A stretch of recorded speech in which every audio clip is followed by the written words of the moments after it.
Thanks everyone for joining us, the Project Censored radio show. We're very glad right now to be joined by Hilary Beaumont, who's an independent investigative journalist who covers the climate crisis, Indigenous rights, and immigration. Hilary, thanks so much for joining us. Thank you for having me.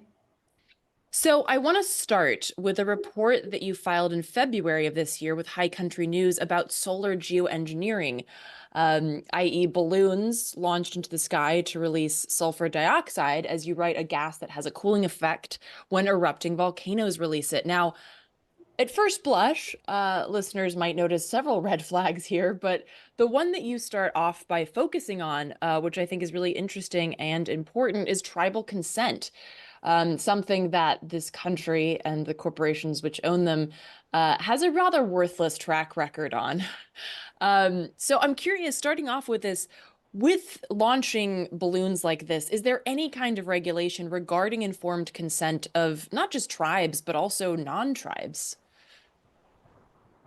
Yeah, it's a really good question. When I started looking into this and noticed that this company, venture-backed company, backed by venture capital from Silicon Valley, was like launching balloons. Um, I noticed that they were going over, of course, tribal territory.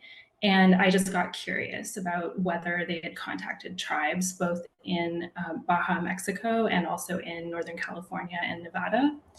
And so I started contacting tribes to ask them whether they had been contacted by this group. And it turned out they had not. So just as you asked, I got curious about whether there's any requirement of, this company to contact tribes. And it turns out that, I guess, with such small amounts of sulfur dioxide being released at this point, there's not necessarily a requirement, but it kind of depends on a few things. It depends how much sulfur dioxide you're releasing, and also it depends kind of how high up off the ground you are releasing it. So it gets very interesting in terms of consent. If you're, releasing it above commercial aviation, for example, then there appears to be no requirement. But the closer you get to the ground, or if particles start falling to the ground, then there may be a requirement. And there are a few precedents about, drones landing on tribal territory, for example, that would require somebody to ask for consent first.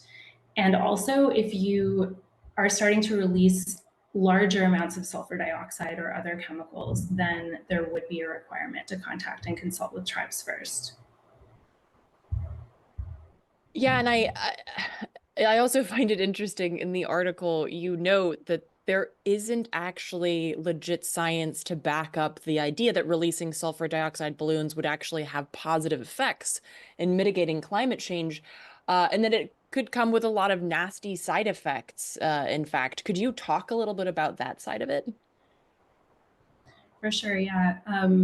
One of the things that we have to acknowledge about solar geoengineering is that there have been very few, if any, real world experiments.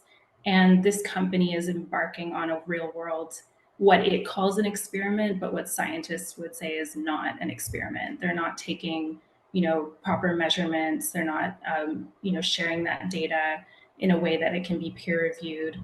So, yeah, we don't know much beyond what has been modeled, and there has not been a huge amount of modeling done on what solar geoengineering would do to the world, which is one reason that a lot of people are so hesitant to just start these experiments, or start using this technology without any guardrails on it, right? So we know that what could potentially happen if it's used at large scale, a lot of that is based on evidence from volcanic eruptions, because volcanic eruptions release sulfur dioxide, and that's what the cooling material is. It basically reflects sunlight, and we know that volcanoes reflect sunlight and cool the earth. So we know that what can happen is that if sulfur dioxide is released in one area, it can potentially prevent a heat wave However, it can also cause a drought in another area at the same time. Yeah, it's just really terrifying stuff. And then also it can interfere with the global water cycle. So you might interfere with how rains are happening in some areas of the planet. There are a lot of really scary effects. Also, potentially, it can interfere with ozone. Of course, we've been like trying to rebuild the ozone layer that we all heard about in the 90s when we were growing up, when we were concerned about, you know, the ozone hole over Antarctica, which there's been quite a lot of progress to close that ozone hole, but that could interfere with ozone again and create holes in the atmosphere. So there's quite a lot of like quite scary things that this technology could do if it's deployed at large scale. And I think one of the biggest things that freaked me out was that uh, you don't know who's going to deploy it at what time, and there's kind of it would require quite a lot of I guess global diplomacy to decide like who's going to deploy it when. So if you have like a heat wave coming up and you wanted to make sure that a certain population is not going to endure that heat wave, you might want to use this technology, but then what if that's going to affect another country and cause a drought or torrential rains at that time? So, knowing the way that global diplomacy is working or not working right now, can we really trust that those tools would be, uh, you know, capable of being used at that time in a way that doesn't cause harm? I'm not really sure. Yeah, absolutely. And I mean, I got this sense when I was reading that article that these concerns are not shared by the company that's deploying these balloons. And I got a little bit of this like kind of like tech bro feel from it. Like we're at it's kind of a very American feel, like we're at the frontier of this technology, and that's just cool. How did they respond, or did they respond to these kind of these legitimate concerns about not just the science of it, but the real world effects that could take place if and when they deployed this on a larger scale? Yeah, I mean, I was grateful to be able to interview one of the founders and like have an extended interview with Make Senset's co-founder Luke Eisman, and I brought up a lot of the concerns with him. So I guess like there were some things I brought up where I was concerned about the issues of tribal consent, of course, and he kind of mentioned that he hadn't really thought too much about it, but that hopefully, they would contact tribes in the future. I'm not sure if that has actually panned out. Um, he was insistent that he hadn't broken any sort of regulations or hadn't interfered with tribal authority, and kind of mentioned that like, did they also have concerns about planes flying over tribal territory? Um, and yeah, yeah, and I guess like I was asking him also like because I do think that we shouldn't necessarily like discount that this technology may have potential if there's like, you know, if we reach a stage where global heating is so extreme that we do need to use it to save lives. So I was asking him about that, like what are the reasons that he really decided that this was important? And he did bring that up that like the world is racing past the 1.5 degrees Celsius target that was set, which is really terrifying. We have to be really honest about that. And already millions of people are dying due to the climate crisis. And so he was pointing toward that reality and the reality that is already here, where in some parts of the world, if you don't have air conditioning, you will be exposed to deadly heat. And I do obviously feel very sympathetic to that argument that like we do need technologies that can do something about that very real future. However, obviously the concern is with who gets to use these technologies. Do tribes get to use these technologies if they want to? You know, who gets to decide when it's used and where it's used? And I don't think that he had engaged too much with that question at the time that I asked him about this. So I do understand some of their arguments about, you know, wanting to in some way uh, use a technology that could have some benefits, but at the same time, I felt that perhaps there had been like very little thought put into, I guess, what the harms could be, whether regulations would kick in at some point and prevent them from doing this anyway, and whether they wanted to engage with anyone on if this is a good idea. Yeah, absolutely. I mean, it feels a bit, and I want to get into the conversation of green colonialism in a minute, but it feels a bit like uh well, it's too late to not I mean, a climate scientist that I spoke to years ago said it's too late to just subtract, like as in just cut fossil fuels. Like we now have to add solutions like Mm-hmm. geoengineering. And so I'm curious with your reporting experience, do you feel that that's the case? Like, do we have to legitimately look at things like solar geoengineering and be like, look, we've already blown past the days where we could have just like stopped uh, drilling for oil, and now we have to look at these additions. Would you say that do you feel that that's accurate based on your reporting experience?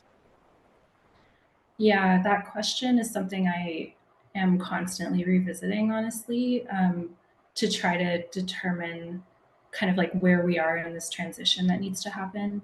And obviously, like we're in the country, the United States, that it was is one of the largest contributors to global heating, one of the the largest extractor of oil in the world, and like this is where the climate crisis has originated. So I also think it's where we need to be looking at how the transition is going.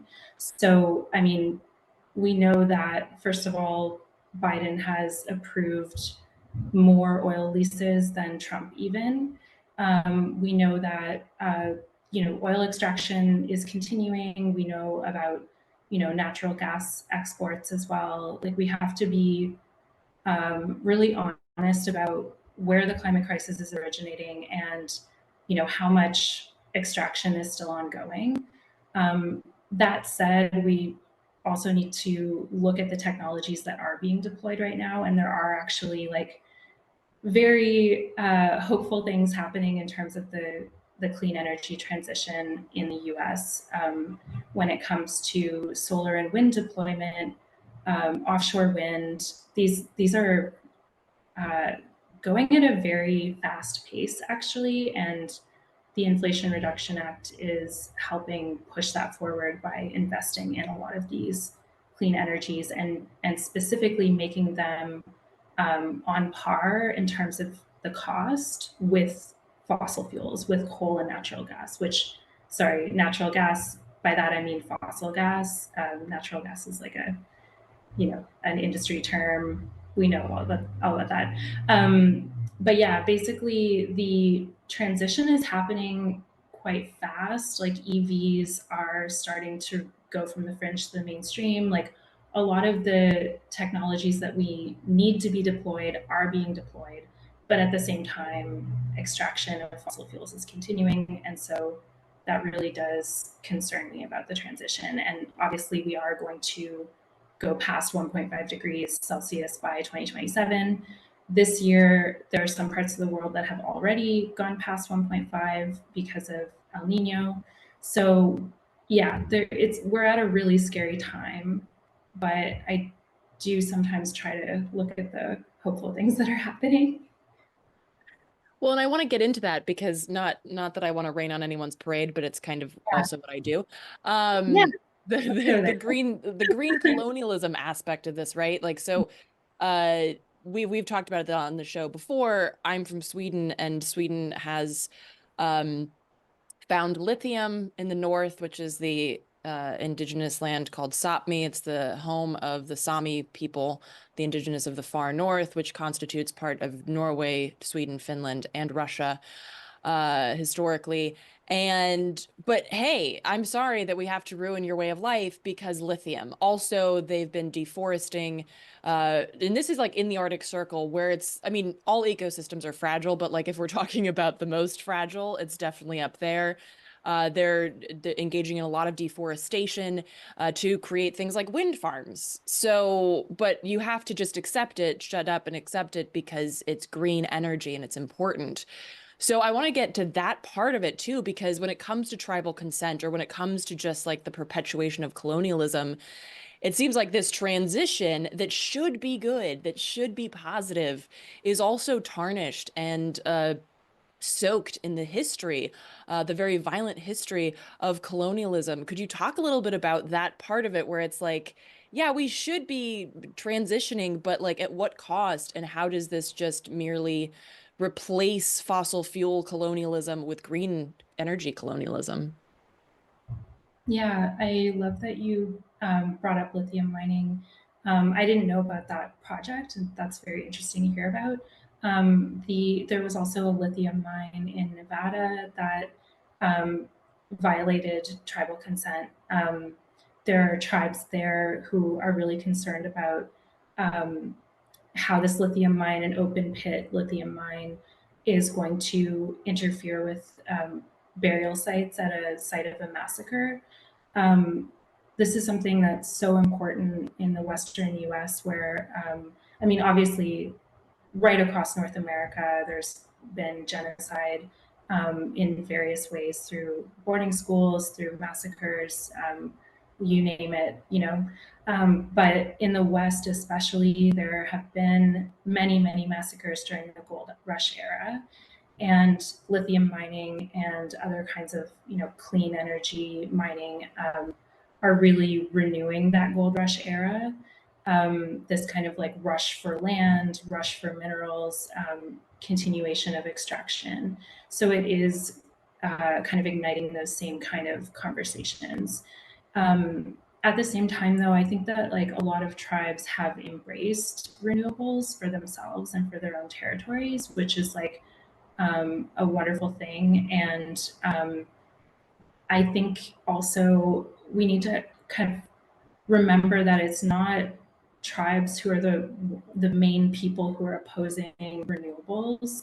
So some of the kind of most organized opposition against renewables are these like lobbying groups of non-indigenous communities, some of them who are funded or backed by fossil fuel interests, trying to kind of slow the renewable transition in places like the Midwest. And so I only say that to say that we need to take tribal concerns even more seriously, knowing that they're not the ones who are trying to really stop the renewable transition.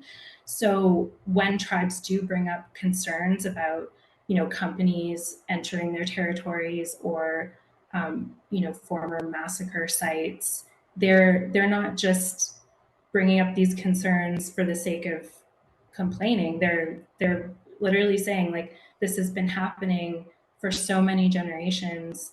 We need to actually step back and listen to those concerns. Yeah, and with that, I really appreciate that your reporting highlights that intersection of climate crisis and Indigenous rights. And I'm reminded of a quote by Sharif Foytlin, an Afro-Dene water protector and the founder of Loa La Vie pipeline resistance camp in Louisiana.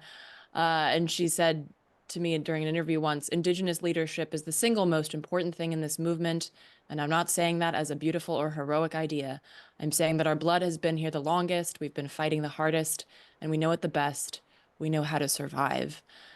And so I'm curious, with that intersection of Indigenous rights and climate crisis, how do you feel in your reporting experience that how do you feel that that is important to uplift that in terms of also like solutions based reporting, and why do you feel that that's so lacking in corporate media? Yeah, I mean, I think it's lacking in corporate media probably because there's so little education around it in the US education system, the Canadian education system. probably to start with. There are probably many other reasons for that. But yeah, like Indigenous solutions have been here this whole time. Indigenous communities have been advocating for, a more relations-based approach where from their perspective, you're relating um, as if you're to maybe I can rephrase this. I'm like, from an Indigenous perspective, they take like an all my relations perspective of how they are directly related to the water and the earth and all of the, you know, um, animals and plants, and these things need to be respected in the same way that we're respected. And that solutions based approach is actually vital to solving the climate crisis. And it can't be just like tossed aside. For example, one of the tribes that I interviewed about the solar geoengineering, this company Makes Sunsets flew a balloon over a tribe in Northern California. When I contacted them, they mentioned that they have been working on this amazing project to try to bring their forests back into balance. They were just part of the land back movement. They got a piece of land back, which is amazing for a tribe that had lost its land previously. And they are now using that piece of land. They're using cultural burns to bring the forest back into balance. But an interesting point that they made was that they had to go through all of these regulations and prove themselves to the government, while Make Sunsets just went ahead and flew their balloon over their territory. So it's this like thing that we know that has been happening for so long, and yeah, but the Indigenous solutions have been there. Cultural burns happened before they were outlawed by the American government. And not only outlawed, but Indigenous people could be shot if they tried to do this. And residential schools obviously did their best to try to get rid of any Indigenous teachings. And so many communities are relearning a lot of these practices, but they have always been there. And I think it's, best for the entire planet if we try to look toward Indigenous solutions in the transition that needs to happen, because they know how to live in balance with the earth. Yeah, absolutely. So kind of wrapping up here, this is a bit of a tangent, but I just noticed it on your Twitter feed, which is, and of course, this isn't something that's important to Project Censored because we talk a lot about media and a free press, or the idea of one, since we don't have one. And I noticed that you had been commenting on a lot of layoffs in media. And you also Yeah. mentioned like that is related to the climate crisis. And I was wondering if you could touch on that a bit.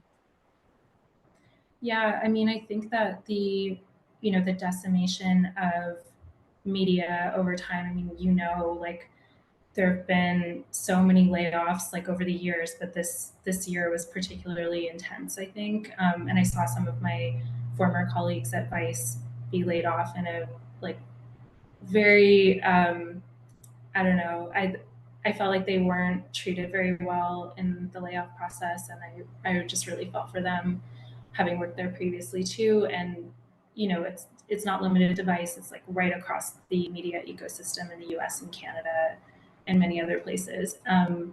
And the reason I related that to the climate crisis is because you know this like slow erosion of media that is happening, and a kind of like movement of media toward corporate interests, and advertising, especially fossil fuel money. I'm seeing ads in many of the mainstream media outlets for fossil fuels, hearing them on podcasts I listen to.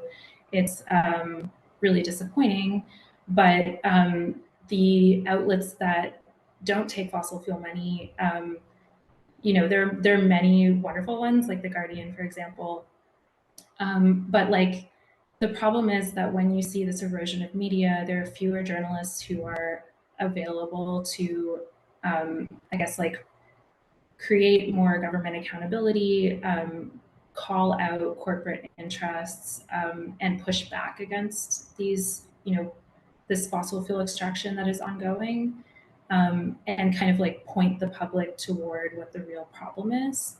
Um, Unfortunately, what you're seeing a lot in the mainstream press now is like basically this